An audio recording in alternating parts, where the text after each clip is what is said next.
Hello students, welcome to Biomentors classes online. So today we are going to discuss MCQs from the chapter Waves in our Crash Course 2020. So start करते हैं with the very first question.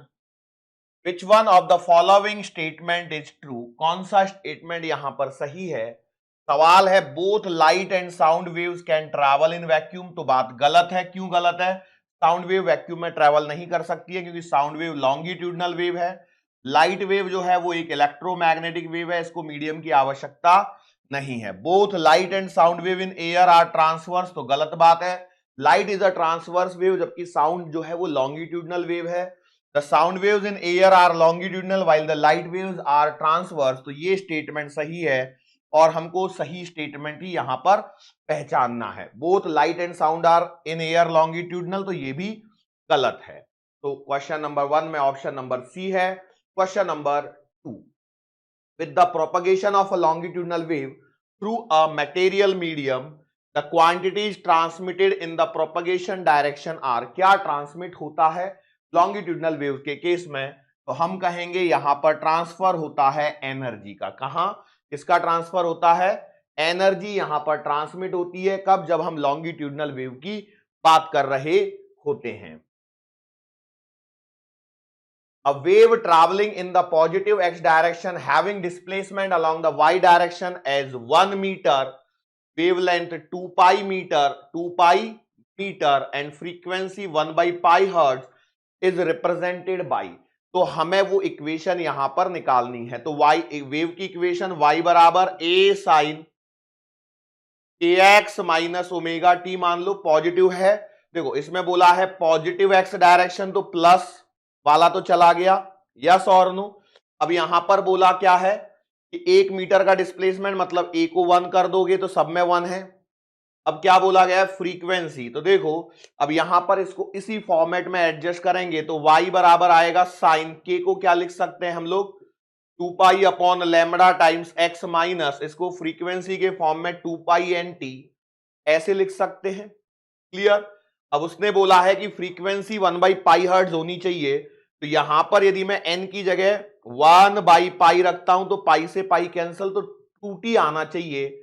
और wavelength 2 पाई मतलब यहां पर 2 पाई होना चाहिए. तो y बराबर आएगा साइन x माइनस 2t. तो ये वाला ऑप्शन होना चाहिए. तो यहां पर आंसर आएगा ऑप्शन नंबर सी. वेव की इक्वेशन पर बेस्ड सवाल है. वेव की इक्वेशन कैसी होती है वो हमें यहां पर आइडेंटिफाई करनी है. आगे बढ़ जाओ अगले सवाल पे. Two waves are represented by the equations y1 बराबर a sin omega t plus K X plus 0.57 metre and y2 a cos omega t plus K X m where x is in meter and t in second. The phase difference between them. Phase difference कैसे निकालते हैं भाई? तो दोनों के phase को ले लो, लेकिन यहां पर देखो ये कॉस लिखा है, ये साइन है, तो इसको पहले साइन बनाना पड़ेगा. तो जब आप इसे साइन बनाओगे तो y2 की इक्वेशन बनेगी a sine omega T plus K X plus का पाई बाई 2. यस और नो? तो पाई बाई 2 को जब मैं लिखूंगा तो ये बन जाएगा साइन ओमेगा टी प्लस का के एक्स प्लस का 3.14 डिवाइडेड बाई 2. तो 2 से डिवाइड करोगे तो 1 पॉइंट, बिल्कुल आराम से 1.57. तो 1.57 यहां आएगा. अब आपको क्या चाहिए? Phase difference. तो डेल्टा फाई बराबर आएगा φ1 माइनस φ2. तो आप इस दोनों का डिफरेंस ले लीजिए. देखो इसमें और इसमें जो एंगल है उसका डिफरेंस लेंगे तो 1.57 माइनस 0.57, तो you will get 1 radian as an answer. ध्यान रखना, जल्दबाजी में ये मत कर जाना कि भाई यहां पे 0.57 लगा दिया और ऑप्शन नंबर डी में दिख रहा है. नहीं, थोड़ा सा ध्यान दें. इसमें आंसर आएगा ए, क्योंकि पाई बाई 2 यहां कॉस को साइन में कन्वर्ट करना जरूरी है. दोनों एक जैसे होने जरूरी हैं, अन्यथा गड़बड़ी होने की पूरी संभावना है. बड़ा ही आसान सा सवाल है, लेकिन ऐसे ही सवाल होते हैं जो हमसे गलती करवा बैठते हैं. ठीक है, चलो आगे आ जाओ अगले सवाल पे. Equation of a progressive wave is given by y बराबर 4 sine pi t/5 bracket -x/9 और प्लस π/6 ये दिया गया है। फिर y/x are in centimetre and t in second and which of the following is correct, इसमें से कौन सा यहां पर सही है। सवाल में देखो v का मतलब है वेलोसिटी, लैम्बडा का मतलब है वेवलेंथ, a का मतलब एक्सेलरेशन और f का मतलब फ्रीक्वेंसी, ये हमें पता होना चाहिए। मतलब ये सवाल लेंदी है जबरदस्ती का। एम्पलीट्यूड, अब यहां पर देखो, अब ये a का मतलब सेंटीमीटर लिखा है, मतलब ये एम्पलीट्यूड की बात कर रहा है, तो क्या 0.04 सेंटीमीटर हो सकता है। यहां पर सेंटीमीटर पर सेकंड होगा, बाकी देखो सब जगह तो एक्सेलरेशन तो नहीं, वो एम्पलीट्यूड की बात कर रहा है। यहां 4 लिखा है और ये सेंटीमीटर में ऑलरेडी लिखा है, मतलब ये वाला ऑप्शन तो पक्का गलत हो गया। अब बचे हुए ऑप्शंस में से मुझे ढूंढना है। अब इस इक्वेशन को जब मैं सेट करूंगा तो y बराबर 4 साइन, देखो यहां पर पहले 2 बनाना पड़ता है, तो आप इसे 2 यदि बनाओगे तो ये बनेगा t/10 माइनस x/18 बराबर, और यहां से आगे प्लस आएगा π/6। तो इक्वेशन बनाते आना चाहिए। अब ये इक्वेशन को आप कंपेयर करो, कैसे, कौन सी इक्वेशन से कंपेयर करोगे। y बराबर a sine omega T minus के एक्स प्लस का फाई, या फिर y बराबर a साइन के x minus omega T plus का फाई। क्यों ये फाई क्यों लिया एक्स्ट्रा, क्योंकि यहां पर दिया है उसने π/6 एक्स्ट्रा, इसलिए मैंने उसको लिख दिया है। तो अब यहां पर देखो किस इक्वेशन से काम होगा, तो t पहले है और x पीछे है, मतलब ये वाली इक्वेशन काम की है, ये किसी काम की नहीं है। अब इस इक्वेशन को यदि मैं एडजस्ट करता हूं तो y बराबर आएगा a साइन, इसे लिखेंगे 2π/t into T minus 2π/λ into X, और ये प्लस के फाई को चलने दो, यहां पर थोड़ा सा 2π इसमें से कॉमन निकाल लो, तो y बराबर आएगा a साइन 2π आपने कॉमन ले लिया तो ये बचेगा t/t माइनस x/λ और प्लस का फाई। अब ये वाली इक्वेशन फाइनल आ रही है। इन दोनों को कंपेयर करके देखो तो t बराबर आपको मिलेगा 10, t बराबर मिलेगा 10, तो f बराबर आएगा 1/t, मतलब 1/10 मतलब 0.1। क्लियर, यस और नो। तो जब ये करेंगे तो आपका ये वाला ऑप्शन तो गलत हो गया। क्लियर सी बात है, ये वाला गलत हो गया। v और लैम्बडा का बचा है। देखो लैम्बडा x के नीचे होना चाहिए, तो लैम्बडा में 18 लिखा है और यहां पर भी 18 लिखा है, मतलब ऑप्शन नंबर बी यहां पर सही है। ठीक है, और वेलोसिटी को यदि चेक करोगे तो v बराबर होता है लैम्बडा f।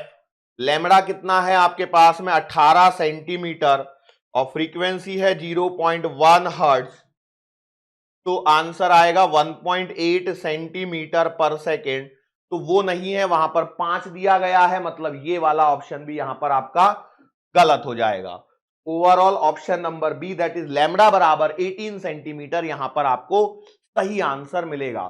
तो ये इस तरह के सवाल यहां पर आपको देखने को मिलते हैं, इस तरह के सवाल यहां पर आपको देखने को मिलते हैं, जिनसे आपको डरना नहीं होता है, लेकिन इसका यह भी मतलब नहीं है कि आप इन चीजों को छोड़ते हुए चले जाओ। ठीक है, क्लियर। चलो, a uniform rope of length L and mass m1 hangs vertically from a rigid support। तो हमारे पास में एक रोप है जिसका मास m1 है, इसको हमने लटकाया है। A block of mass m2 is attached to the free end of the rope। तो फ्री एंड कौन सा कहलाएगा, नीचे वाला। इससे आपने एक m2 मास का ब्लॉक अटैच कर दिया। ठीक है, A transverse pulse of wavelength λ1 is produced at the lower end of the rope। यहां पे आप क्या कर रहे हो, λ1 की एक पल्स यहां से प्रोड्यूस कर रहे हो। The wavelength of the pulse when it reaches the top of the rope is λ2। जब ये यहां पर टॉप पे पहुंच रही है तो इसकी वेवलेंथ λ2 है, तो आपको रेशियो बताना है। अब यदि मैं बात करूं तो देखो, हमें रोप पर चलने वाली वेव के लिए एक वेलोसिटी का फॉर्मूला पता है जो होता है √T/μ। दूसरा, किसी भी वेव की जो वेलोसिटी होती है वो लैम्बडा टाइम्स एफ, फ्रीक्वेंसी और वेवलेंथ से रिलेशन होता है। तो इसमें यदि ओवरऑल यदि मैं देखूं तो चूंकि v is directly proportional to lambda और v is directly proportional to square root of tension, तो हम ये कह सकते हैं कि लैम्बडा जो है वो directly proportional to square root of tension आएगा। इतना तो मैं क्लियरली कह सकता हूं। अब जैसे ही मैं ये कहूंगा तो अब देखो, उसने λ2/λ1 पूछा है, तो λ2/λ1 जो आएगा वो आएगा √T2 यस और नो। λ2 सेकंड केस में वेवलेंथ है, तो उसी केस में टेंशन चाहिए। तो अब यहां पर बताओ, यदि जब ये मैक्सिमम पोजीशन पर रहेगा तो इसमें स्ट्रिंग में टेंशन कितनी आएगी? तो ये टॉप मोस्ट है, तो यहां पर M1 और M2 दोनों लटक रहे हैं इस पॉइंट के रिस्पेक्ट में, तो यहां जो टेंशन आएगी वो आएगी M1 प्लस का M2 इंटू, और जब मैं नीचे वाले पॉइंट पर देखूंगा जहां से ये वेव प्रोड्यूस हो रही है उस जगह जो टेंशन आएगी यहां पर, तो ये M2 ब्लॉक के कारण आएगी, ये आएगी M2G। तो यहां पर आप क्या कहेंगे, G से G कैंसल, तो your answer will be M1 plus M2 divided by M2। Option number D में दिया है और यही हमारा सही आंसर हो जाएगा। आगे बढ़ जाएंगे इसी क्रम में। 4 gram of gas occupies 22.4 litres at NTP। Chemistry से रिलेट किया गया है सवाल को। तो देखो, हम जानते हैं कोई भी गैस का जो मास 22.4 लीटर ऑक्यूपाइज करता है, मतलब वो 1 मोल हो गया, और 1 मोल का मास जो है वो मॉलिक्यूलर वेट हो गया। मतलब आपको मॉलिक्यूलर वेट दिया गया है 4 ग्राम पर मोल, ठीक है। The specific heat capacity of the gas at constant volume, मतलब आपको सीवी दिया गया है 5 joule per kelvin per mole. Okay, if the speed of sound in the gas at NTP is 952, तो वेलोसिटी दे रखी है 952 metre per second, then the heat capacity at constant pressure CP आपको यहां पर निकालनी है। Take the gas constant R बराबर 8.3। तो एक बात बताओ, क्या मैं इसे ऐसे कर दूं, CP माइनस CV बराबर R, तो CP बराबर आ जाएगा CV प्लस का R, सही है? यस और नो? अरे क्या दिक्कत है? तो आपके मन में यदि ऐसा आया है तो भैया CP बराबर CV है 5 प्लस का 8.3, तो आ गया कितना, 8 और 5 13, 13.3 है क्या? ये नहीं है, ये गलत है। क्यों गलत है, पहले तो ये बताओ। ये फॉर्मूला सही है, सब कुछ सही है, तो गलती क्या है? गलती ये है कि भाई हम लोग यहां पर ये साउंड वेव और चलवा रहे हैं। ओ, तो फिर क्या करें? हमारे पास में एक दूसरा तरीका हो सकता है कि हम लिखें गामा बराबर CP अपॉन CV, तो इट इंप्लाइज CP बराबर आ जाए गामा टाइम्स CV गिवन है, गामा निकल जाए तो आंसर हो जाए। ध्यान रखना, देखो ये आपके मन में आ सकता है भैया CV दिया है गैस का, R तो है ही है, 8.3 को ऐड ही तो करना है, तो ऐसा नहीं करना भैया, यहाँ पे साउंड वेव और चल रही है, तो उसका रोल कहां से आएगा, तो यहां से आएगा। तो अब गामा कहां आता है, तो वो स्पीड ऑफ साउंड के फॉर्मूले में आता है, gamma RT upon M0। Yes और नो? अरे बोलो, क्लियर है? अच्छा, यदि ये वाली बात आपके दिमाग में क्लियर है तो मुझे बताओ, अब यहां से तो गामा मिल जाएगा और वहां पर पुट कर दूंगा, तो मैं इसे लिख सकता हूं स्क्वायर करके, पी स्क्वायर बराबर गामा RT अपॉन M0, तो गामा बराबर आएगा V square M0 upon RT। अब क्या मैं सीपी निकाल सकता हूं? तो पहले गामा निकाल लेता हूं, कितना आ रहा है? पी है 952 का स्क्वायर, एम नॉट है 4 और ये ग्राम में है, इसे किलोग्राम में कन्वर्ट करना ना भूलें, फिजिक्स में चल रहे हो, है ना, केमिस्ट्री में नहीं। आर है 8.3 और टेम्परेचर आ जाएगा 273 केल्विन। इसको हमें करना है सॉल्व और यहां से हमें मिलेगी गामा की वैल्यू। बताओ भाई क्या करें? ये हो गया? अरे बाप रे, ये तो बड़ी तगड़ी कैलकुलेशन, तगड़ी कैलकुलेशन। तो एक बात बताओ, 952 है ये, है ना? सोचो ये 10 टू द पावर -3 भी है ये यहां पर। तो मैं क्या करूं, थोड़ा सा दिमाग लगाने की कोशिश करो। यदि मैं इसे 952 की जगह 950 मान लूं तो कोई दिक्कत है क्या? कोई दिक्कत होगी क्या? 952 की जगह 950 मान लें तो कोई दिक्कत नहीं है। ऑप्शन दूर हैं क्या? 7, 8, 7.5, 8.5 ठीक ठाक अंतर पे हैं भाई, ठीक ठाक अंतर पे है ना? तो यस, तो इसे 950 मान लेते हैं, एक जीरो को यहां पर काट देंगे तो -1 बच जाएगा, 95 इंटू 95 बन जाएगा। तो गामा बराबर 95 into 95 into 4 divided by 8.3 into 273 ये बनेगा। तो एक काम करते हैं, हम इसको 95 को मैं लिख लेता हूं 100 माइनस 5 का स्क्वायर, ए स्क्वायर मतलब 100 का square plus B square minus 2ab। तो 2ab मतलब 500 का 2 1000। बोलो कितना बच रहा है यहां पर? भाई 1000 में 10,000 में से 1000 गए तो 9,000 और ये 25 तो 9,025 यहां पर बचेंगे। तो गामा बराबर 9025 इंटू 4 डिवाइडेड बाई 8.3 इंटू 273। तो एक काम करते हैं, ये आ गया हमारे पास में, 273 से मल्टीप्लाई करेंगे इसको और यहां पर गामा का आंसर हमें निकालना है, क्योंकि जब तक गामा का आंसर आपके पास नहीं आएगा तब तक आप इसे सॉल्व यहां पर नहीं कर सकते हैं। तो गामा का आंसर देखना है हमें। अब देखो एक बात बताओ, क्या बहुत ज्यादा फास्ट करेंगे? बहुत ज्यादा फास्ट मतलब थोड़ा रफ कैलकुलेशन से काम चलाएंगे, एग्जैक्टली करने के चक्कर में पड़ेंगे? तो एग्जाम में अब यहां पर ये पर्टिकुलर सवाल में दिया है पास पास, लेकिन बहुत बार काफी क्लोज रहते हैं, सॉरी काफी दूर रहते हैं, टेंशन नहीं होती है। तो देखो 200 जैसे 4 से काटोगे तो ये लगभग आएगा 2, एक 10 टू द पावर -1 और बचा है बेटा यहां पे, मैं तभी सोचूं काफी बड़ा आंसर आ रहा है। तो 902.5 आ जाएगा, ठीक है। और ये आएगा कितना? 2 पॉइंट और 1 मान लो इसको, 2.1 एडजस्टमेंट के लिए।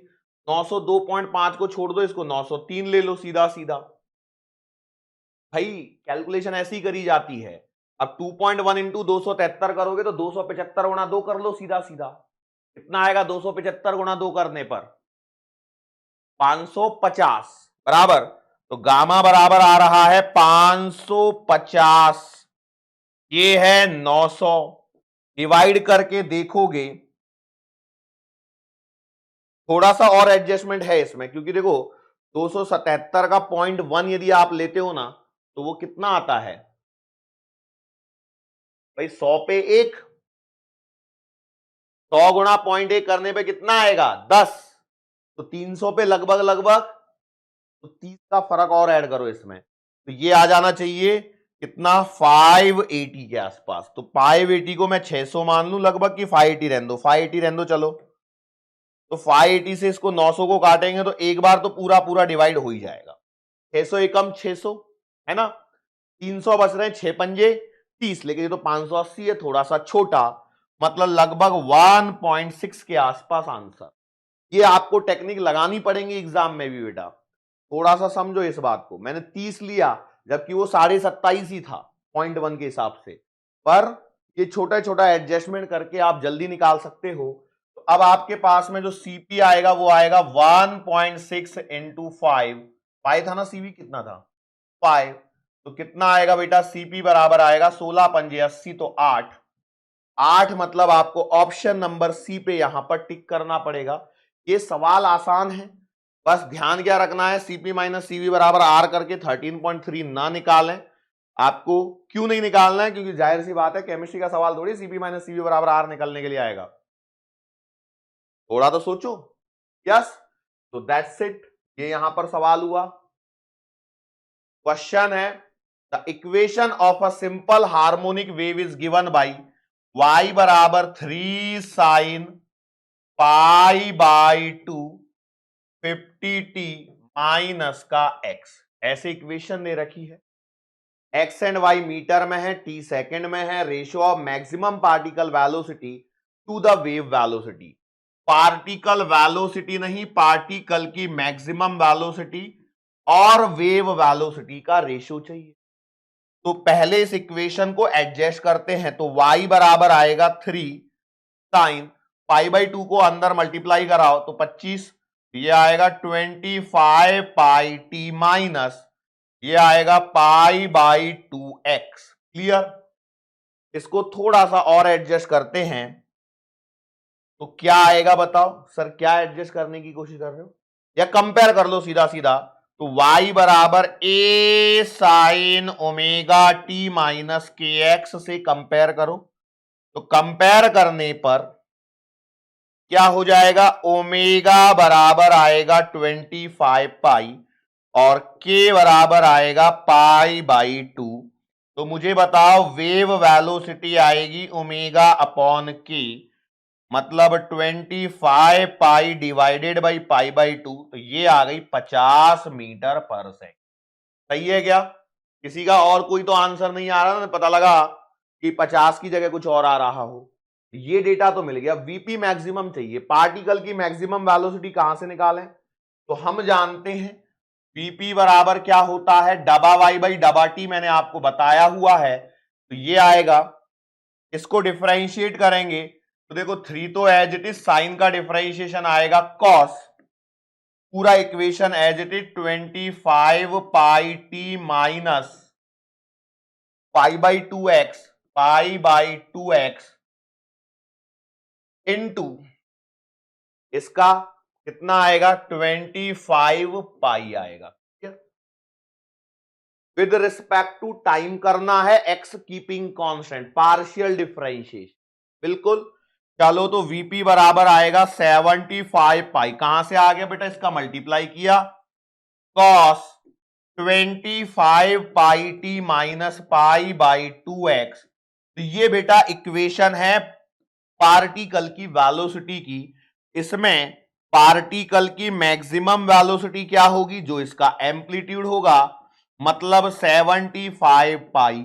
अब सवाल के अनुसार आपको लेना है रेशो, तो बताओ रेशो कितना आएगा, वीपी मैक्सिमम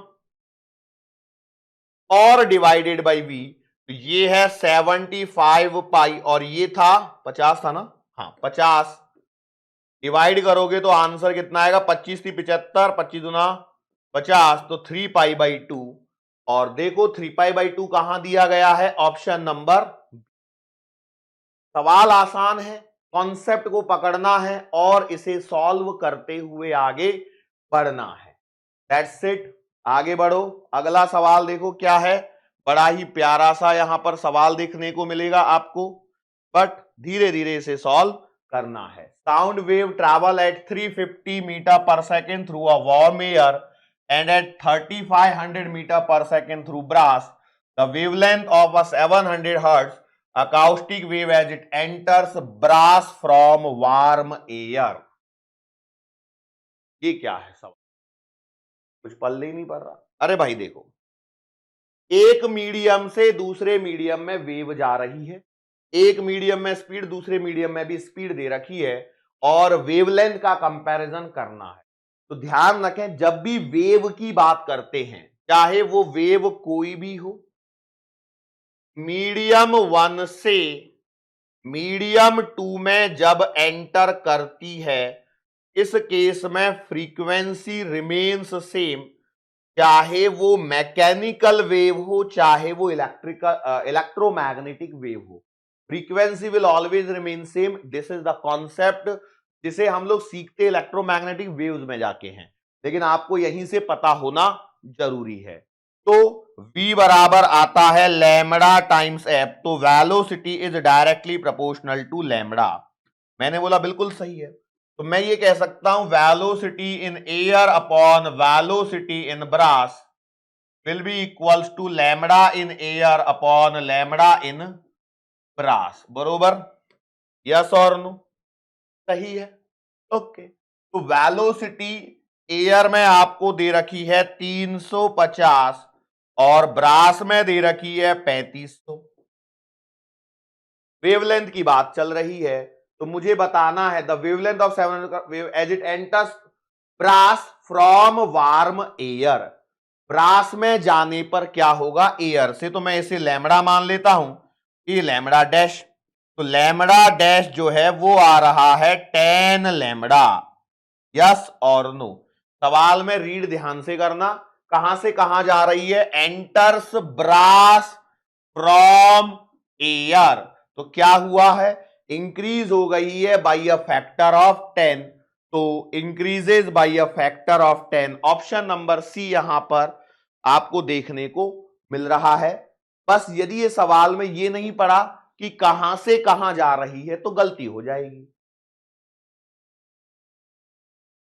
भाई जाहिर सी बात है, वेलोसिटी एयर और यहां पे ब्रास में दे रखी है, एयर से ब्रास में जाने पर यदि वेलोसिटी बढ़ रही है तो जाहिर सी बात है, क्यों बढ़ रही है पता है, क्योंकि आपको पता है स्पीड ऑफ साउंड या लॉन्गिट्यूडनल वेव सॉलिड में ज्यादा होती है, उसके बाद लिक्विड में और उसके बाद गैसेस में, ये जनरल कॉन्सेप्ट है। तो वेवलेंथ भी उसी रेशियो में क्या रहेगी, बढ़ेगी। तो इस बेसिस पर भी आप आंसर दे सकते हैं, लेकिन फैक्टर को निकालना जरूरी है। ये फ्रीक्वेंसी सिर्फ और सिर्फ आपको बेवकूफ बनाने के लिए दी गई है, इसका कोई रोल नहीं है, फ्रीक्वेंसी विल रिमेन सेम। ठीक है, चलो आगे आ जाओ।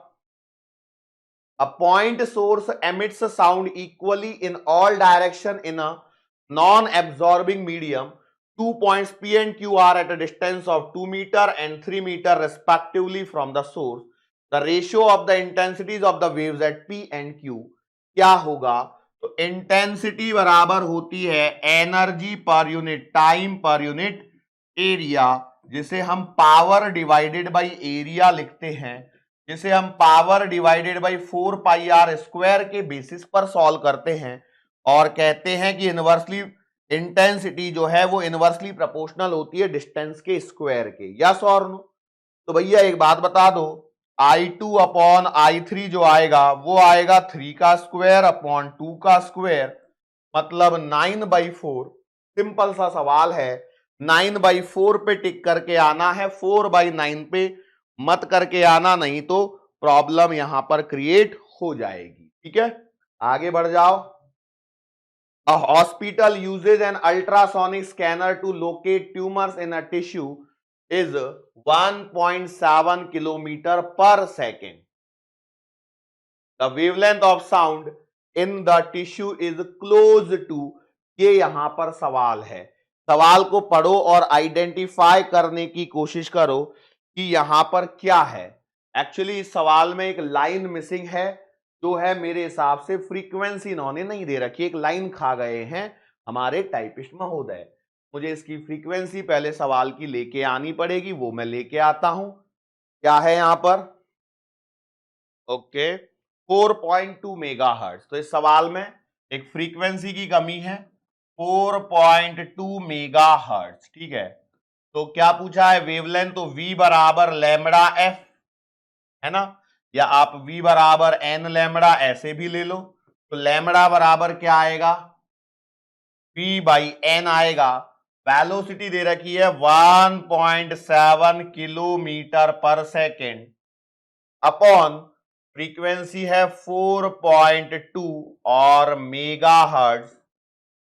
तो देखो 7 34 17 51, पॉइंट से पॉइंट काट लो, ये आएगा -3, तो -3 में तो दो ऑप्शन है, ये दोनों तो गलत लग रहे, नहीं रुक जाओ भाई, 17/42 इंटू 10⁻³ तो मैं इसे 170 मान लूं, इसे 42 मान लूं और इसे 10⁻⁻4 मान लूं, तो देखो क्या होगा, 4 चौका 16 लगभग, क्यों 42 इंटू 4 करो कितना आएगा 168, तो 4 इंटू 10⁻⁻4।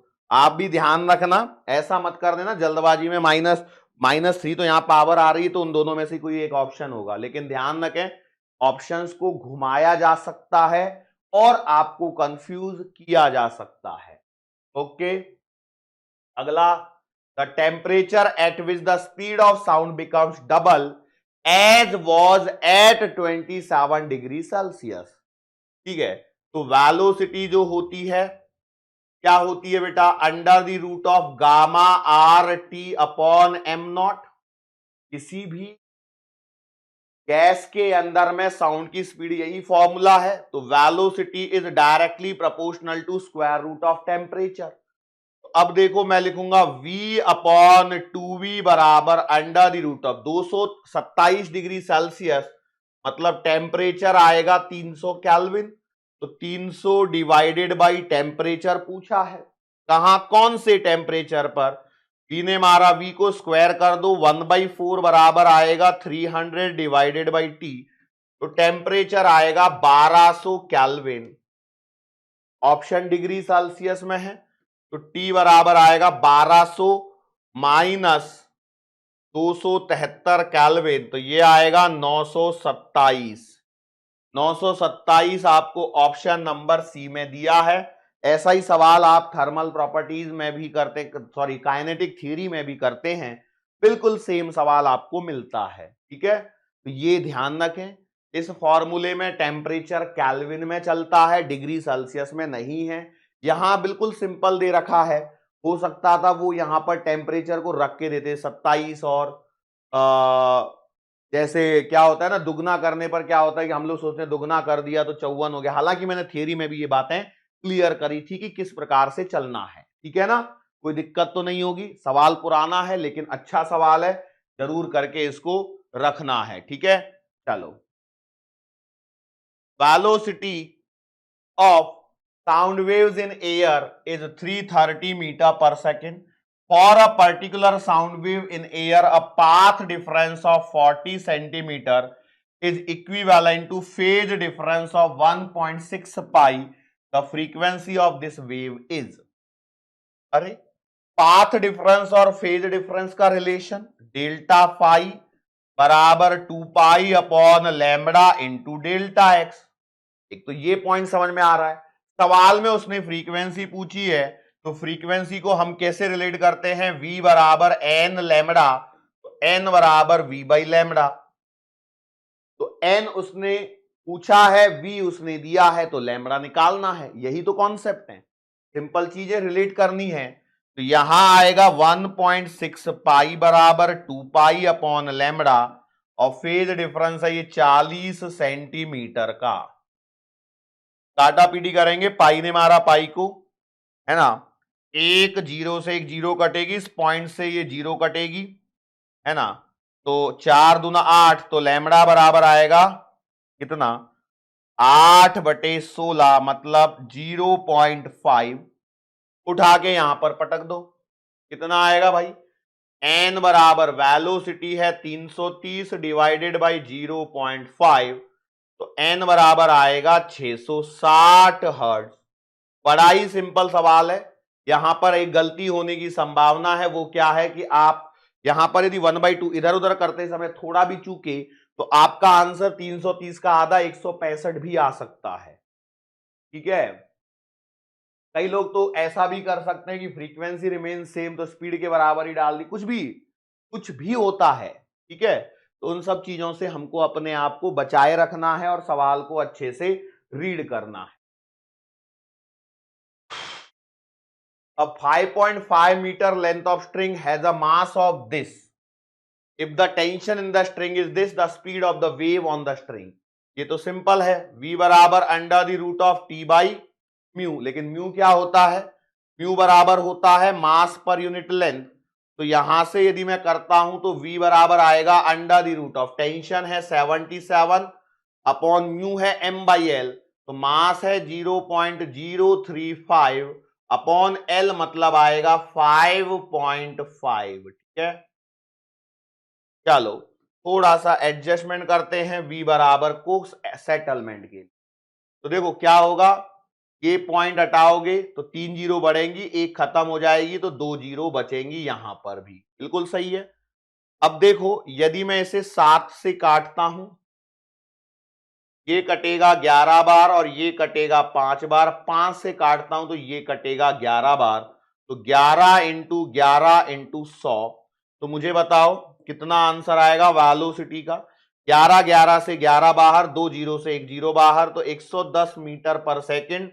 ये इस सवाल का आंसर है विच is given in option number A. Formula आसान है लेकिन बेटा यही चीजें एग्जाम में गलत होती है। फॉर्मूले आसान है लेकिन यही चीजें एग्जाम में गलत हो जाती हैं, इनसे हमें बच के रहना है।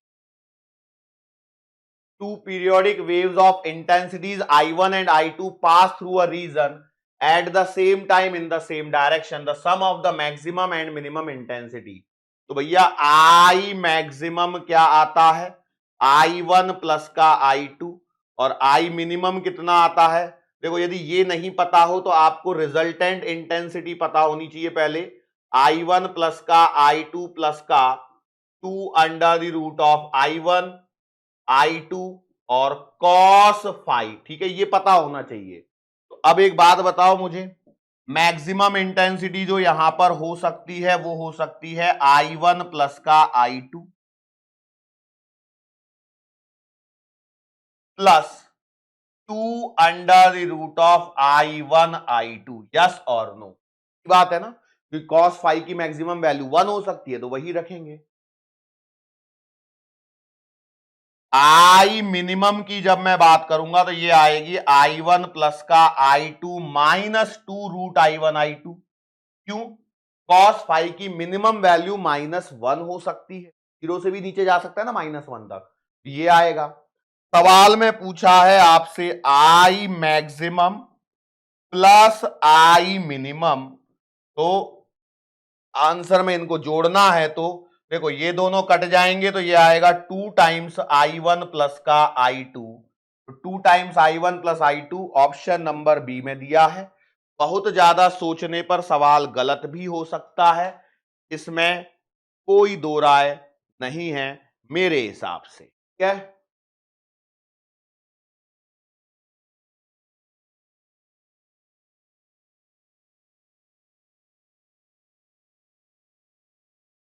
a tuning fork with frequency 800 hertz produces a resonance in a resonance column tube with upper end open and lower end closed by water surface।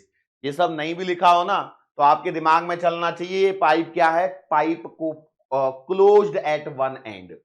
Successive resonance are observed at length 9.75, 31.25, 52.75, the speed of sound in air. तो यार speed of sound मतलब तो v पूछा है, v बराबर तो n lambda होता है।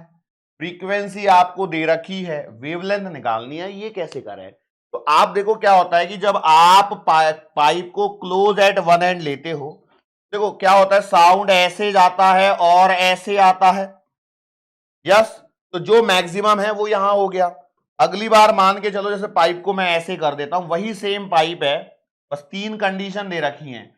तो रेजोनेंस का मतलब होता है जो वो मैक्सिमम साउंड इसके अंदर में सुनाई दे रहा है। मानो जहां पर मैक्सिमम साउंड सुनाई दे रहा है ये वो सिचुएशन है। पानी क्या है, धीरे धीरे कम ज्यादा होता रहेगा।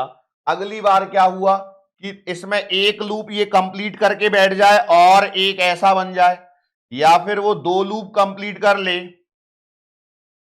और फिर ऐसा बन जाए, बराबर। तो यहां पर क्या हो रहा है कि देखो जो रेजोनेंस का मतलब यहां पर होता है कि जहां पर आपको मैक्सिमम साउंड सुनाई दे रहा है वो वाली लेंथ एयर कॉलम की। अब यहां पर पाइप मैंने सेम लेंथ के दिखा दिए हैं, लेकिन क्या होता है इसमें लेंथ ऐसे ऊपर से नीचे की तरफ मेजर करी जाती है। तो पानी कभी मान लो यहां पर है तो उस समय ये आपका एक कॉलम ही बना होगा, अगली बार ऐसे सिचुएशन आ रही होगी, बराबर है। वो नीचे गया तो उसने पानी का लेवल यहां तक आ गया तो इसमें ये वाला भी बन गया, फिर ये वाला भी बन गया, ऐसे हो रहा है।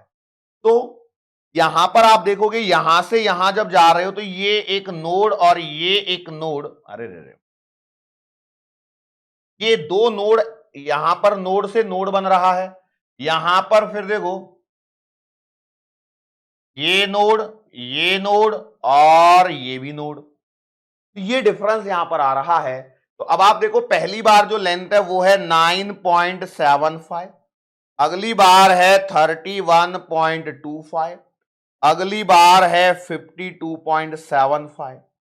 तो अब यहां से यहां पे क्या चेंज दिखाई दे रहा है, तो यहां से यहां पर एक एक्स्ट्रा लूप बन रहा है, यहां से यहां पर भी एक एक्स्ट्रा लूप बन रहा है, मतलब लैम्बडा बाई 2 की जो डिस्टेंस है वो क्या हो रही है, एड ऑन हो रही है। ये जिन्होंने प्रैक्टिकल किया बेटा उन्हीं को समझ में आता है। मैं यहां पर पाइप लेके नहीं आ सकता ऑप्शन आने के लिए, ठीक है कि भाई ये रबर के पैड में मारा, इसको लगाया और फिर मैं कान लगा के सुन रहा हूं, आ गई तेज आवाज, ठीक है। तो ये कहानी है। तो जो लैम्बडा बाई 2 है वो बेसिकली इन दोनों के डिफरेंस के बराबर है। तो 31.25 माइनस 9.75, तो देखो 30 में से 9 गए तो 21 और इसमें से गया 50 सेंटीमीटर। क्लियर। तो लैम्बडा जो आएगा वो क्या 2 टाइम्स इसके आएगा, क्यों, लैम्बडा बाई 2 बराबर है 21.5 सेंटीमीटर, मतलब लैम्बडा बराबर आएगा 2 से मल्टीप्लाई करोगे 42, 43 सेंटीमीटर। यस और no.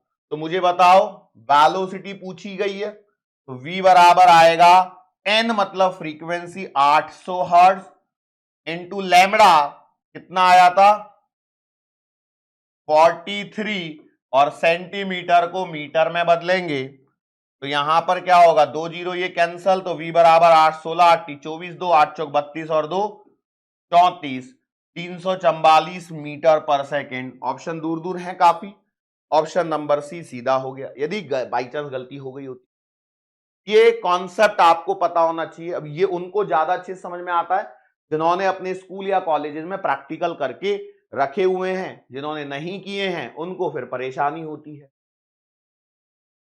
The fundamental frequency in an open organ pipe is equal to the third harmonic of closed organ pipe if the length of the closed organ pipe is 20 centimeter and the length of the open organ pipe is। सवाल में क्या कह रहा है कि open वाले की fundamental frequency जो है वो क्लोज वाले के थर्ड हार्मोनिक के बराबर है, ऐसा कह रहा है। एक बात बताओ, fundamental frequency of open pipe कितनी आएगी, तो ये तो आती है भैया V बाई कितना 12 की 4L। अरे ये क्या हो गया, सब चला गया भाई, क्या हो रहा है तुम्हें।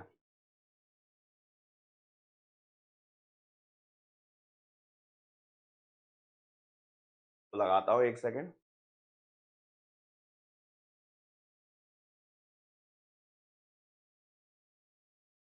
चलो आ गया।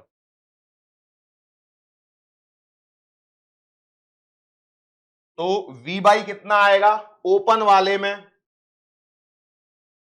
12 आएगा और क्लोज वाले की फंडामेंटल आती है V बाई 4L।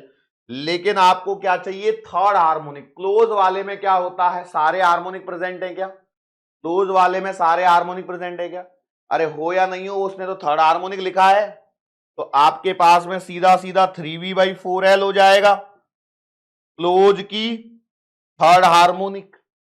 दोनों को इक्वेट कर दो तो भैया देखो ये आएगा V बाई 12 बराबर 3V by 4L।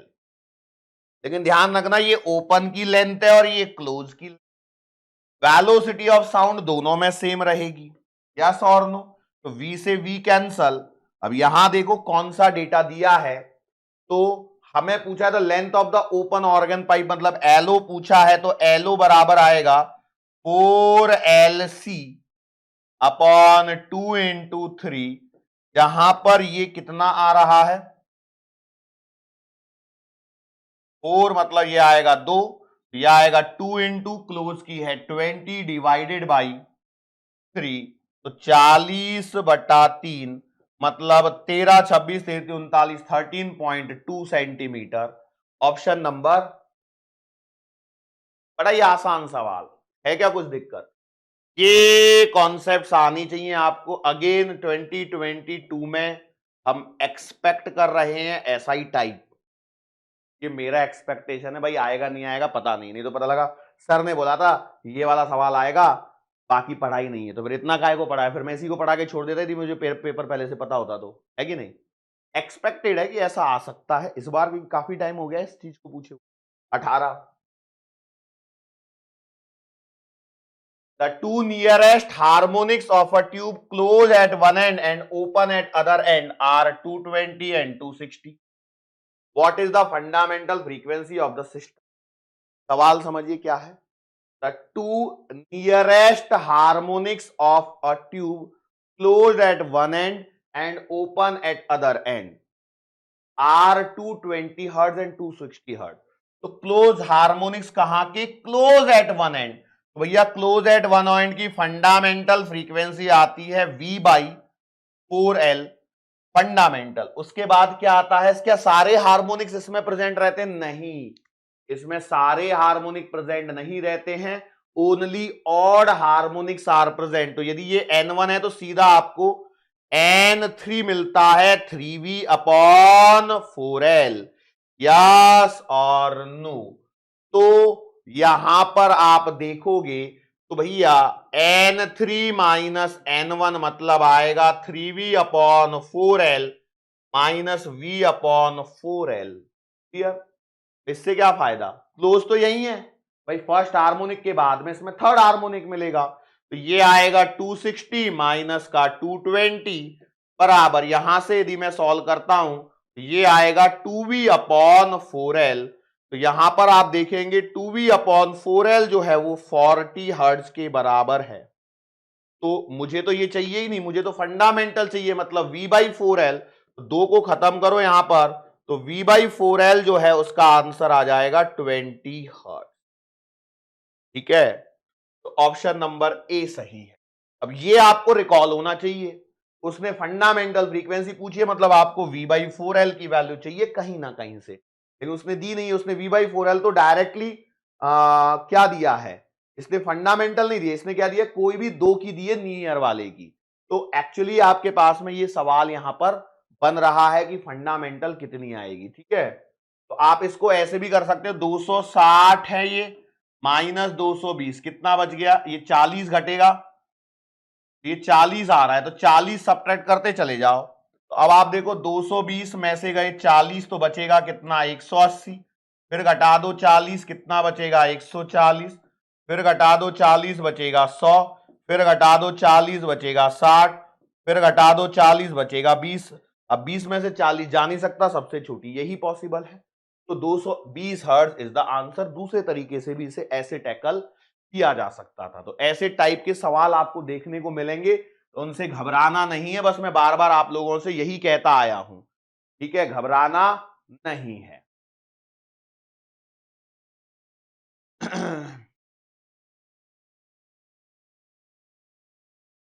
In a guitar, two strings A and B made of same material are slightly out of tune and produces beat of frequency 6 hertz.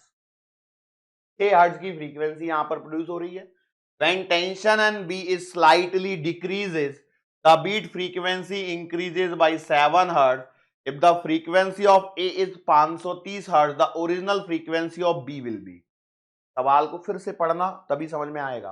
देखो एक गिटार है जिसके अंदर में दो तार हैं, एक ए है और एक बी है, दोनों सेम मटेरियल के बने हैं, मैंने मान लिया। ठीक है भैया, दोनों में थोड़ा सा ट्यूनिंग का फर्क आ रहा है, तो इसके कारण यहां पर बीट्स प्रोड्यूस हो रहे हैं और वो हैं 6 हर्ट्ज के। अब क्या हो रहा है? टेंशन आपने बी में क्या कर दी है? स्लाइटली डिक्रीज करी है, तो यहां से नए बीट्स जो आ रहे हैं वो 7 हर्ट्ज आ रहे हैं।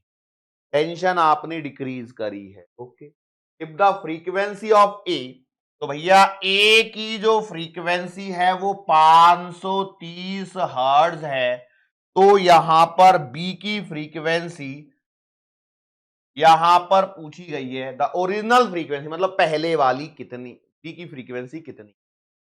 तो अब देखो यहां पर बी के लिए यदि आप थोड़ा सा एनालिसिस करो, देखो पहले ए की जो फ्रीक्वेंसी है वो 530 हर्ट्ज है और नंबर ऑफ बीट्स हैं 6।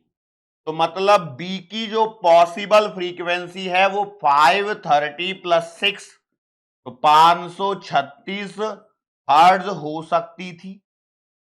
या फिर एन बी जो है 530 माइनस 6, 524 हर्ट्ज यहां पर हो सकती। दोनों में से कुछ भी हो सकती थी, हमें मालूम नहीं है। हमें मालूम नहीं है कि पहले कितनी थी। ये भी हो सकती थी और ये भी हो सकती थी। अब आपने क्या किया है, टेंशन इन बी डिक्रीज, ये लिखा है टेंशन इन बी डिक्रीज, और इस समय आपके पास में जो बीट्स आ रहे हैं वो 7 हर्ट्ज आ रहे हैं। तो एक बात बताओ, एक ही फ्रीक्वेंसी में तो कोई चेंज नहीं होना चाहिए, होना चाहिए क्या? नहीं। तो अभी भी एन ए जो है इस वाले मोड में भी एन ए आपका 530 है और बीट्स जो हैं वो आपके साथ है। तो मतलब अब जो है टेंशन डिक्रीज करने के पश्चात एनबी जो है वो 530 प्लस का 7, 537 हो जानी चाहिए। इसके बेसिस पर देखें तो, या फिर एनबी जो है वो 530 माइनस 7 मतलब 523 हो जानी चाहिए। ये न्यू वाली है और ये ओरिजिनल वाली है, ध्यान रखना। अब हमको देखो क्या होता है कि v बराबर होता है under the root of T by mu और v बराबर होता है n लैम्बडा। तो n बराबर आएगा कितना बेटा, v बाई लैम्बडा, मतलब 1 upon lambda under the root of T by mu. तो n जो है वो डायरेक्टली प्रोपोर्शनल है स्क्वायर रूट ऑफ टेंशन, है या नहीं है? बिल्कुल है। तो अब मुझे बताओ, यदि आपने टेंशन को घटाया है तो फ्रीक्वेंसी क्या होनी चाहिए? घटनी चाहिए। यस और नो? बिल्कुल सही बात है। तो अब आप सोचो, यदि यहां पर आप 536 के बेसिस पर चलते ओरिजिनल लेके, तो 536 से 537 बढ़ती हुई नजर आती। भाई यदि ये आपने 530 के साथ में प्लस 6 किया तो प्लस 7 ही तो करोगे बीट्स के लिए। ऐसा थोड़ी है कि 536 के साथ में 523 की तरफ पेयरिंग बनाओगे। और यदि आप 524 कंसीडर करते हो तो 523 भी जा रही है, मतलब यहां घट रही है और यहां बढ़ रही है, तो मतलब डेफिनेटली ओरिजिनल ये रही होगी। क्लियर? मतलब टेंशन घटी, फ्रीक्वेंसी घटी और बीट्स आपके बढ़ रहे हैं यहां पर, तो ये भी आपके लिए बड़े ही काम की पॉइंट बनता है। तो आंसर आएगा 524 hertz, which is given in option number B. Original पूछी है, हो सकता है यहां पर पूछे कि व्हाट इज द न्यू, तो फिर अब 523 आएगी। ठीक है, अब 523 आएगी, इसको हमें यहां पर समझना पड़ेगा। A source of unknown frequency gives 4 beats per second when sounded with a source of known frequency 250। तो मैं यहां लिख देता हूं एन ए है आपके पास में 250 हर्ट्ज और नंबर ऑफ बीट्स दिए गए हैं 4 हर्ट्ज। ठीक है, 4 है ना, नंबर ऑफ बीट्स कितने दे रखे हैं? 4 दे रखे हैं। यस और no? Okay. The second harmonic of the source of unknown frequency gives 5 beats per second when sounded with a source of frequency 513 hertz. अब सवाल में फिर से पढ़ना, काफी टेढ़ा सवाल है। क्या हो रहा है, in the second harmonic of the source of unknown frequency gives 5 beats, जब हमने इसे 513 के साथ में बजाया है, तो 500 एन डैश ए जो है वो 513 हर्ट्ज है, लेकिन ये जो है ये है आपका सेकंड हार्मोनिक। और इस समय जो बीट्स है वो कितने हैं बेटा? 5 बीट्स। अब सवाल में बोल रहा है द अननोन फ्रीक्वेंसी इज। तो अननोन फ्रीक्वेंसी क्या होनी चाहिए? तो एक बात बताओ यार, अननोन तो यहीं से चल जाएगी, एन बी बराबर या तो 250 माइनस 4 246 हर्ट्ज, या 250 प्लस 4 254 हर्ट्ज, यही होना चाहिए। लेकिन यहां पर क्या करवाया गया है, यहां पर बोला गया है भैया देखो ये जो है ना ये सेकंड हार्मोनिक है ये, तो फर्स्ट हार्मोनिक क्या रहा होगा, इसका आधा, इसका क्या आधा, फर्स्ट हार्मोनिक वही रहा होगा। तो ये सेकंड हार्मोनिक है कि नहीं, तो फर्स्ट हार्मोनिक मतलब फंडामेंटल, तो भैया एन डैश ए फंडामेंटल आएगी 513 डिवाइडेड बाई 2, तो 2 11 2 पंजे 10 1 13 2 छिकी 12.5। अब यहां पर जो बीट्स हैं वो है 5, तो एन डैश बी हम यहां से देखें तो या तो 251.5 वाला, या फिर 5 ऐड कर दो, 256 में 5 ऐड करो कितना आएगा, 256 में 261, तो 261.5 वाला, ये वाला आंसर हमें लग रहा है। इसके बेसिस पर यदि हमने बात करी तो अरे भाई यही तो पॉसिबिलिटी है ना, नहीं है। लेकिन अब देखो क्या हो रहा है, आपने 513 के साथ में बजाया, बराबर 513 सेकंड हार्मोनिक आ रहा है, तो सेकंड हार्मोनिक के साथ में आप बजा रहे हो तो बीट्स क्या हो रहे हैं, बढ़ रहे हैं। सेकंड हार्मोनिक के साथ में बजाने पर बीट्स यहां पर बढ़ रहे हैं। क्लियर है रहा है? तो उसकी फंडामेंटल तो 256.5 ही थी, तो इसके साथ में आपके बीट्स बढ़ते हुए नजर आ रहे हैं, यस और नो? तो मुझे बताओ क्लोजेस्ट पॉसिबिलिटी यदि मैं यहां पर ढूंढूं, तो सवाल में तो यही पूछा था अननोन फ्रीक्वेंसी इज, अब कौन सी वाली? तो मेरे पास में चार ऑप्शन 246, 54, 251.5 और 261.5 आ रहे हैं, यस और नो? तो इसके बेसिस पर आप देखोगे तो कौन सा ऑप्शन यहां पर मैच कर रहा है और कौन सा नहीं कर रहा है। जो ऑप्शंस में है 246 और 254 है और ये वाले ऑप्शन नहीं है, 246 और 254 हैं, ये वाले नहीं हैं। इसका मतलब डेफिनेटली ये और ये तो आंसर नहीं है, अननोन फ्रीक्वेंसी। अब यहां पर लॉजिक क्या लगाऊं, क्योंकि ये नहीं है तो ये तो गए, अब इन दोनों में से मुझे सोचना है। तो यहां पर आपके बीट्स क्या हो रहे हैं, बढ़ रहे हैं, तो बीट्स बढ़ेंगे तो फ्रीक्वेंसी डिक्रीज होनी चाहिए, तो फ्रीक्वेंसी डिक्रीज होनी चाहिए। तो आप यहां से देखो 254 से 251.5 जाने पर फ्रीक्वेंसी डिक्रीज हो रही है, तो इसका मतलब 254 वाला इसका आंसर आ जाएगा, ऑप्शन नंबर खत्म। ये सवाल है इसमें। आगे आ जाओ। To sources of sound placed close to each other are emitting progressive waves given by, इसको जरा अगले पेज पे मुझे लिखना पड़ेगा, y1 बराबर क्या है, 4 साइन 600 पाई टी, सही है क्या? बिल्कुल। और y2 जो दिया गया है, y2 दिया गया है 5 sign 608 pi T, 5 sign 608 pi T. Okay, सवाल में क्या बोल रहा है, an observer located near these two sources of sound will hear, वो क्या सुनाई देगा? तो 4 beats per second with intensity ratio ये। तो एक काम करो, एक बात बताओ, दो अलग अलग सवाल है, तो इंटेंसिटी जो होती है वो डायरेक्टली प्रोपोर्शनल होती है एम्पलीट्यूड का स्क्वायर, तो I1 अपॉन I2 जो आएगा वो आएगा 4/5 का स्क्वायर, मतलब 16/25 की इंटेंसिटी रेशियो होना चाहिए। तो 16/25 या 25/16, तो ये दोनों तो आपके गलत हो गए। अब दूसरा है बीट्स, तो भैया बीट्स कैसे निकालेंगे? तो अब देखो मैं इसे लिख सकता हूं y1 बराबर 4 sine 2 pi into 300 into T, और इसे लिखूंगा y2 बराबर 5 साइन 2 पाई इंटू, इसको करेंगे आधा, कितना आएगा 304 इंटू टी, सही है ना।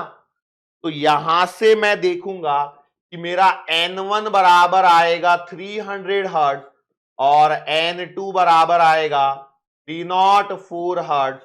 तो बीट्स मुझे सुनाई देंगे 304 माइनस 300, मतलब 4 बीट्स पर सेकेंड। आ गया, इंटेंसिटी का रेशियो भी आ गया और बीट्स भी आ गए। तो आपको 4 बीट पर सेकेंड सुनाई देंगे और intensity ratio 25:16 between waxing and वेनिंग। ठीक है। तो हालांकि आप बोलोगे सर 16/25 आ रहा है, लेकिन उन्होंने ऑप्शन में ऐसे दिया है, तो क्या ये सही है आंसर या नहीं है, बस मुझे बताओ, सही है या गलत है। गलत है। क्या गलती है यहां पे, सवाल में आगे देखो क्या है कि भैया यहां पर जो ऑब्जर्वर सुनेगा, क्या उसे ये डायरेक्टली सुनाई देंगी, नहीं, उसे क्या सुनाई देगा, उसे सुनाई देगा सुपरपोजिशन। क्या सुनाई देगा, सुपरपोजिशन। और जब सुपरपोजिशन सुनाई देगा तो भैया सॉरी, रिजल्टेंट एम्पलीट्यूड क्या होगा, तो आर बराबर under the root of A1 square plus A2 square plus 2A1 A2 cos 5, और रिजल्टेंट इंटेंसिटी I1 प्लस का I2 प्लस का 2 रूट I1 I2 कॉस 5, ये आता है, पता है ना आपको, इसका स्क्वायर करते हैं इंटेंसिटी के लिए। तो इसका मतलब क्या होगा, यहां पर ऑप्शंस में एक चीज और उसने हिडन कर रखी है, वो है waxing and वेनिंग। Waxing and वेनिंग, yes और नो। इसका मतलब ये है कि भैया आपको चाहिए I maximum upon I minimum, जो आएगा आई मैक्सिमम तो A1 प्लस का A2 का square upon A1 minus A2 का स्क्वायर, मतलब आएगा कितना 5 प्लस 4 अपॉन 5 माइनस 4 का स्क्वायर, मतलब 81 अपॉन 1।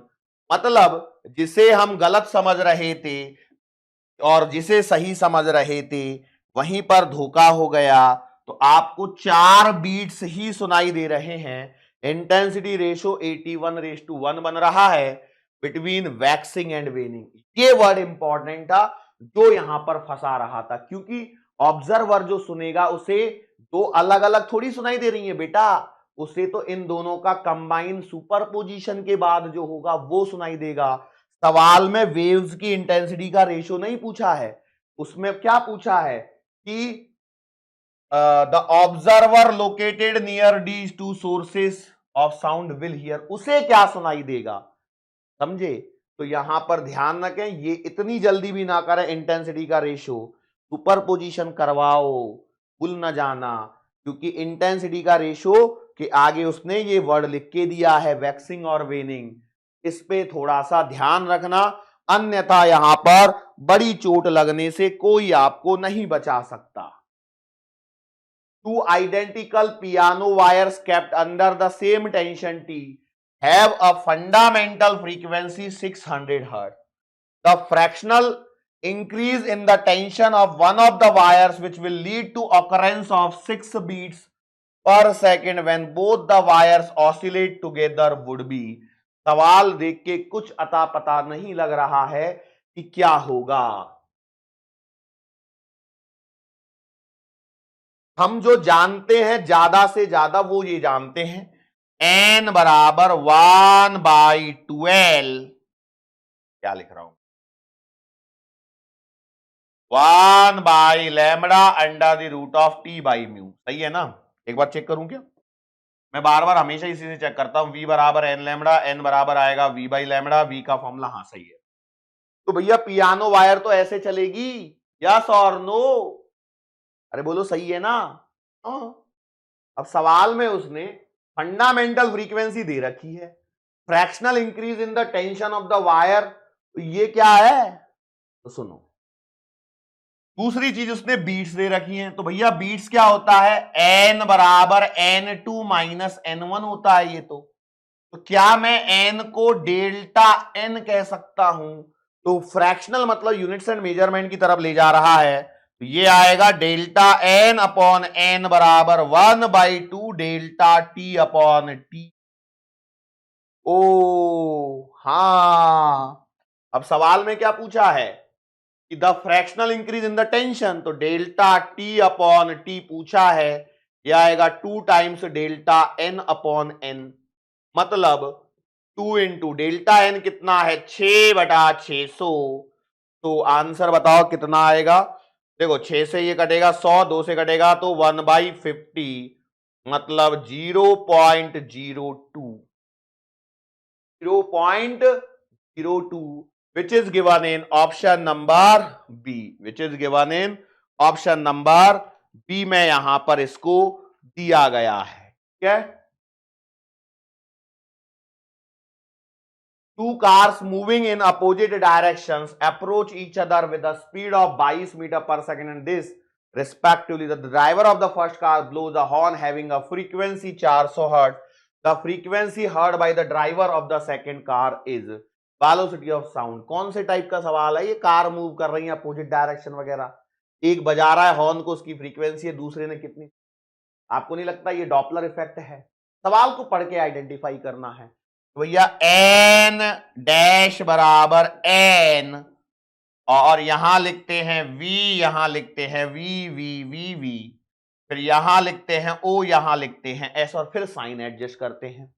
अब देखो क्या हो रहा है, two cars are moving in opposite direction approach each other, मतलब एक दूसरे की तरफ जा रही हैं, दूर नहीं जा रहे हैं, तो ज्यादा सुनाई देगी कि कम सुनाई देगी, तो पहला पॉइंट तो ये है कि ज्यादा सुनाई देगी, मतलब इसे प्लस करना है और इसे माइनस करना है। अब देखो यहां से यदि मैं देखूं तो आपकी फ्रीक्वेंसी है 400 हर्ट्ज, सुनाई ज्यादा देगी, ये गलत और ये गलत, अब बच गए दो। एन डैश बराबर 400 गुणा भी है यहां पर 340 प्लस का एक ऑब्जर्वर और एक क्या है यहां पर, एक ऑब्जर्वर और एक सोर्स। तो driver of the first car blows horn, तो पहला तो ये है, तो ये सोर्स हो गया, तो भैया 340 माइनस का 22 और प्लस में कितना आएगा 16.5, तो एन डैश बराबर 400 गुणा ये आएगा 356 बटे 40 में 22, 318, इसको और निकाल लो एडजस्ट करके बस, बोलो कितना आएगा, ये आएगा 400 गुणा 318 एकम 318, पॉइंट लगेगा, 56 में से गए 18, कितना बच गए बेटा, 56 में से 8 गए 48, 38 बच गए, 38 मतलब 0, 380, अरे सही है ना, तो 380 मतलब 318, तो ये एक ही बार आएगा, तो कर लो मल्टीप्लाई, तो कितना आएगा, देखो पॉइंट से एक जीरो कट गई, तो 11 गुणा 40, तो ये आएगा 0, 440, 440 मतलब closest option 448, closest option 448 hertz वाला यहां पर आएगा, खत्म कहानी, है ना। बड़े ही प्यार से सवाल कर रहे हैं। A siren emitting a sound of frequency 800 Hz moves away from an observer towards a cliff at a speed of 15 meter per second, और ये कुछ तो भी आ गया है, and the frequency of sound that the observer hears in the echo reflected from the cliff is take velocity of sound in air is this। ये सवाल है, यहां पर सवाल को डायग्राम में थोड़ा सा डालते हैं, यहां है ये वाला सायरन मान लेते हैं, इसकी फ्रीक्वेंसी 800 हर्ट्ज यहां पर दे रखी है, ये एक क्लिफ से क्या हो रहा है, moves away from an observer towards a cliff, यहां पर एक ऑब्जर्वर बना लेते हैं, moves away from an observer towards a cliff, तो भैया ये ऑब्जर्वर से दूर जा रहा है और यहां पर कोई क्लिफ होगा, इसकी तरफ ये जा रहा है 15 मीटर पर सेकंड की स्पीड, तो ऑब्जर्वर जो फ्रीक्वेंसी इको के फॉर्म में सुनेगा वो आपको यहां पर बतलानी है। तो बताओ क्या करेंगे, यस और नो। तो हमारे पास में कुछ चीजें आएंगी, एन डैश बराबर एन और V V V V V S V O. अब प्लस या माइनस और वो सब डिसाइड करना है। ऑब्जर्वर के बारे में तो कुछ बोला ही नहीं है, तो ऑब्जर्वर कहां है, रेस्ट पर है। सोर्स जरूर चल रहा है, तो भैया एन डैश बराबर एन वी अपॉन वी और वी एस। लेकिन यहां पर देखो क्या है, ये यहां से दूर जा रहा है, ऑब्जर्वर से दूर जा रहा है। लेकिन एक पॉइंट है, देखो ये इधर जा रहा है और इसको सुनना क्या है, इसको बेटा इको सुनना है। तो ये इधर जाएगा तो इको ज्यादा स्पीड से आएगा, यस और नो। भाई इको किधर आएगा, इको तो लौट के आने वाली साउंड ना, तो जितना ये इधर नजदीक जाएगा तो इको जल्दी पहुंचेगा, तो ये आएगा माइनस, आवाज बढ़ेगी। तो एन डैश बराबर एन कितना दिया है 800, वेलोसिटी ऑफ साउंड है 330 अपॉन ये आएगा कितना 315, सही है ना। तो फ्रीक्वेंसी बढ़ेगी तो घटने वाला और सेम वाला तो उड़ गया। अब बताओ कितना आएगा, बस इसमें देखो यही चीजें रहती है, बस मल्टीप्लाई करते समय थोड़ा सा ध्यान दें। 800 इंटू 1.315 एकम 315 बच के 15 और ये आएगा 0। तो डिवाइड तो होगा ही नहीं, तो ये 0 तो ये 0, 3 पंजे 15 तो 1.04 मान लो। तो 800 से मल्टीप्लाई करेंगे, पॉइंट हट जाएंगे, तो 104 गुणा 8, तो 8 चौक 32 और 8 एकम 8, 832 के आसपास, मतलब 838 हर्ट्ज यहां पर मुझे आंसर सुनाई देगा, यस और नो। अब देखो मेरा आंसर 832 आया है क्योंकि मैंने कैलकुलेशन सही है, उसमें कोई दिक्कत नहीं है। 8 चौक 32 ही होता ना, 315 एकम 315, और मैंने पूरा नहीं लिया है इसलिए भी है, ठीक है। कोई दिक्कत, कर सकते थे आराम से, कोई बहुत ज्यादा डिफिकल्ट है यहां पे। ये कॉन्सेप्ट जरूर लगाना था भैया, देखो सवाल में उसने इको का पूछा है, echo reflected from the cliff, तो साउंड पहले यहां जाएगी और फिर यहां आएगी। तो जब ये इधर चलेगा तो बेटा इको तो इधर चलेगा कि नहीं चलेगा, ज्यादा स्पीड, तो आवाज ज्यादा सुनाई देगी। इसलिए इन छोटे छोटे पॉइंट्स को आपको ध्यान रखना है। Last question, a source of sound S, पहले तो मैं इसको एडजस्ट करता हूं,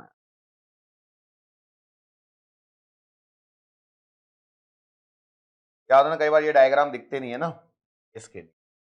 A source of sound is emitting waves of frequency 100 Hz and an observer O are located at a distance from each other. Okay, ये observer ये source हो गया. The source is moving with a speed of 19.4 meter per second at an angle of 60 degree with the source observer line as shown in the figure. The observer is at rest. The apparent frequency observed by the observer. आपको याद है मैंने ऐसा ही करवाया था, मैंने नीचे करवाया था, बस इतना ही फर्क है।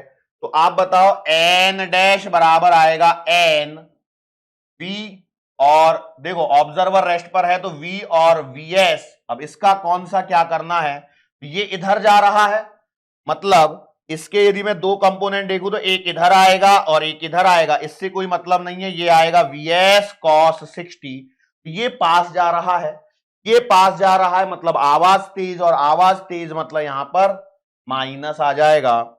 तो आप लिखोगे एन डैश बराबर n v upon v minus का v s cos 60। Put the value n dash बराबर एन कितना है 100, आपने लिखा 100। वेलोसिटी ऑफ साउंड कितनी है, कहां गई भाई, 330 अपॉन 330 माइनस 19.4 लिखा है, कॉस 60 बेटा 1/2 आएगा, ठीक है। एक काम करो इसे 20 मान लो, 20 का आधा 10 कर लो, तो एन डैश बराबर आएगा 100 गुणा 330, और 20 का आधा 10 गया तो ये आएगा 320, ठीक है। एन डैश बराबर 100 गुणा 330 बटे 300 भी 32 एकम 32 पॉइंट कितना आएगा 10 100, क्या कर रहा हूं मैं, 33/32 करना है मेरे को। 32 एकम 32, पॉइंट लग गया, एक जीरो हो गई, पॉइंट लगते ही जीरो हो गई, तो 10 में तो भाग जाएगा नहीं, तो एक जीरो यहां आएगी, तो एक जीरो यहां आएगी, तो 1.03, तो एन डैश बराबर आएगा 103, है क्या 103। 103 हर्ट्ज यहां पर दिया है ऑप्शन नंबर डी में। यहां ध्यान दें 106 और 103 थोड़े से क्लोज यहां पर आपको मिलते हुए, लेकिन कैलकुलेशंस में आराम से सीधा आंसर में निकाल पा रहा हूं। देखो इस पे ध्यान देना, ठीक है। अब ये 19.4 से लोगे तो शायद हो सकता है 102.73 या 103.12 वगैरह टाइप में आंसर आएगा, लेकिन फिर भी डिफरेंशिएबल है, आराम से सेपरेट आउट किया जा सकता है, ठीक है। तो ये सारे कॉन्सेप्ट पे हमने जितने कॉन्सेप्ट पढ़े थे, आपने देखा कि ऑर्गन पाइप के क्लोज या ये सारे बीट फ्रीक्वेंसी से रिलेटेड, और इसमें तो अच्छे भी सवाल थे, Doppler effect, wave equation, simple harmonic progressive wave, longitudinal, सारे टाइप के क्वेश्चंस को हमने यहां पर कवर कर लिया। श्योर। तो काफी बड़ा चैप्टर यहां पर समाप्त होते हुए, इसलिए हम क्या कहेंगे, दैट्स इट फॉर टुडे। आज के लिए बस इतना ही, मुलाकात फिर से होगी अपनी आने वाले अगले लेक्चर के दरमियान। तो तब तक के लिए